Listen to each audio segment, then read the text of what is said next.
Assalamualaikum warahmatullahi wabarakatuh. Pada video kali ini, kami dari kelompok 9 akan menyampaikan materi mengenai karakteristik inovasi pendidikan. Pertama-tama, saya akan sampaikan dulu anggota dari kelompok 9. Yang pertama ada Aceh Muhammad 2103071, lalu ada Bill Bimantoro dengan NIM 2103032, ada Faisal dan Warta dengan NIM 2102181, dan ada Muhammad Abdul Rafi dengan NIM 2103291. Lalu selanjutnya kepada penyampaian materi yang pertama ada mengenai karakteristik inovasi. Karakteristik inovasi dapat dikatakan sebagai sesuatu yang mempengaruhi cepat atau lambatnya inovasi tersebut dapat diterima oleh masyarakat sebagai penerima inovasi. Menurut Rogers dan 1980 halaman dapat 5 karakteristik inovasi diterimanya inovasi. Ada keuntungan relatif, ada kompatibel, dan dapat lanjut. Yang pertama ada keuntungan relatif atau relative advantage, yang dapat dikatakan sebagai sejauh mana inovasi yang baru diterima dibandingkan dengan yang telah ada sebelumnya pada unsur kegunaannya. Hal tersebut dapat diukur melalui nilai ekonomi yang didapat atau faktor sosial, kepuasan, kesenangan, dan lain-lain. Misalnya saja, beberapa sekolah saat ini sudah banyak memiliki web sekolah yang berisikan informasi mengenai kurikulum, kegiatan-kegiatan sekolah, ataupun prestasi yang diraih oleh peserta didiknya. Hal ini karena web sekolah memiliki keuntungan yang banyak bagi sekolah itu sendiri. Bukan hanya warga sekolah yang dapat mengaksesnya, tetapi alumni, anggota keluarga peserta didik, serta masyarakat dapat mengakses dengan mudah. Selain itu, dengan prestasi yang dimuncul di web sekolah dapat memberikan citra yang baik bagi sekolah itu sendiri. Dengan banyaknya keuntungan bagi sekolah itu sendiri, ini dalam bentuk web sekolah ini dapat tersebar dan dapat diterima dengan lebih mudah dengan cepat. Lalu yang kedua ada kompatibel. Kompatibel dalam hal ini bagaimana tingkat kesesuaian inovasi tersebut dengan nilai-nilai yang telah berkembang, pengalaman yang lalu, serta kebutuhan dari penerimanya. Jika inovasi berkembang kurang sesuai dengan nilai yang dimiliki oleh penerimanya, maka inovasi tersebut akan sulit diterima. Misalnya, penyebaran inovasi yang berupa alat kontrasepsi pada masyarakat meyakini bahwa hal tersebut dilarang dalam agamanya akan menjadi sedikit terhambat. Selanjutnya, ada kompleksitas, yang dapat diartikan sebagai seberapa sulit inovasi yang dikembangkan untuk dipahami dan digunakan oleh penerima inovasi. Tentunya ketika penerima dapat mengerti dan menggunakan inovasi yang dikembangkan dengan mudah, inovasi tersebut akan lebih cepat tersebar. Berbeda ketika penerima sulit untuk menggunakan dan memahami inovasi yang dikembangkan. Inovasi tersebut akan cenderung terhambat penyebarannya. Lalu yang keempat ada trialabilitas atau trialability, yang menunjukkan apakah inovasi yang dikembangkan dapat dicoba atau tidak. Masyarakat akan cenderung mudah menerima inovasi yang dapat mereka coba terlebih dahulu, karena nantinya mereka akan merasa lebih mengetahui dan menguasai inovasi yang dikembangkan tersebut. Misalnya saja, ketika sekolah memiliki inovasi untuk melakukan ujian berbasis daring, maka sebaiknya sekolah melakukan uji coba terlebih dahulu kepada beberapa kelas. Dengan melakukan uji coba terlebih dahulu, penerima inovasi akan mengetahui cara kerja dari inovasi yang sedang dikembangkan sehingga akan lebih mudah memahaminya. Selanjutnya, ada dapat diamati atau observability, yang dapat diartikan sebagai apakah hasil dari inovasi yang dikembangkan ini dapat dilihat oleh banyak orang atau tidak.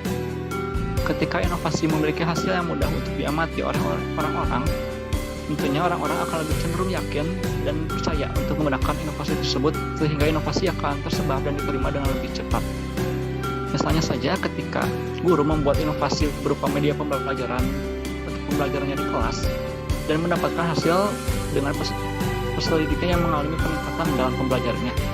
Dengan hasil yang seperti itu akan memungkinkan guru lain untuk ikut menggunakan media pembelajaran tersebut di kelasnya. Sekian materi dari saya. Selanjutnya Oke, selanjutnya materi selanjutnya yaitu tentang atribut inovasi. Yang pertama yaitu pembiayaan, kemudian balik modal, efisiensi, resiko dan ketidakpastian, kemudian mudah dikomunikasikan.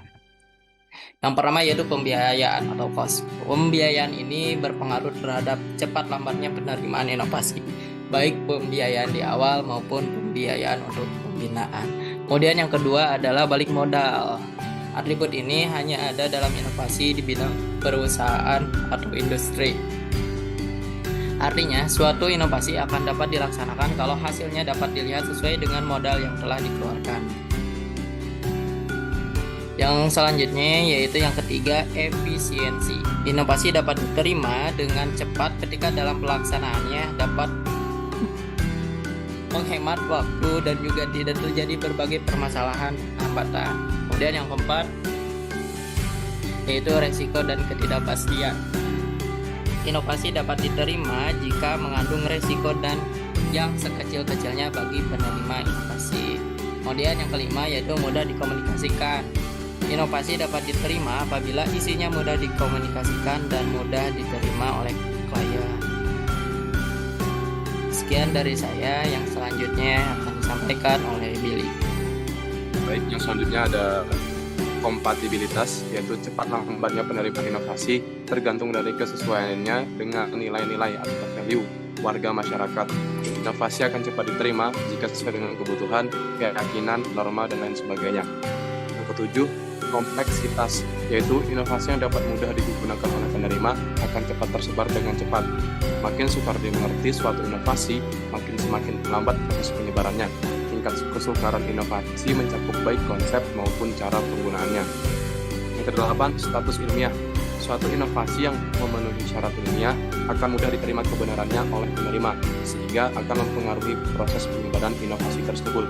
Inovasi yang berstatus ilmiah akan memenuhi syarat keandalannya, kesahihannya, dan dapat diaplikasikan.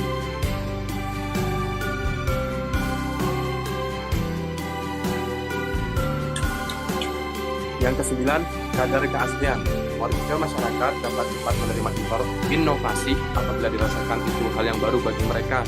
Nilai atau kadar keaslian suatu inovasi akan berpengaruh bagi penerimanya untuk menentukan, menerima atau menolak inovasi. Yang ke-10, dapat dilihat kemanfaatannya, yaitu suatu inovasi yang hasilnya mudah diamati atau dapat dilihat kemanfaatannya akan semakin cepat diterima oleh masyarakat. Inovasi yang dapat didemonstrasikan, baik cara menggunakannya maupun hasilnya, akan tampak kemanfaatannya bagi penerima, sehingga akan cepat untuk diterima, dan sebaliknya, inovasi yang sukar diamati hasilnya akan lama diterima oleh masyarakat. Sekian dari saya, yang selanjutnya akan disampaikan oleh Saudara Muhammad Faisal. Baik, terima kasih Billy.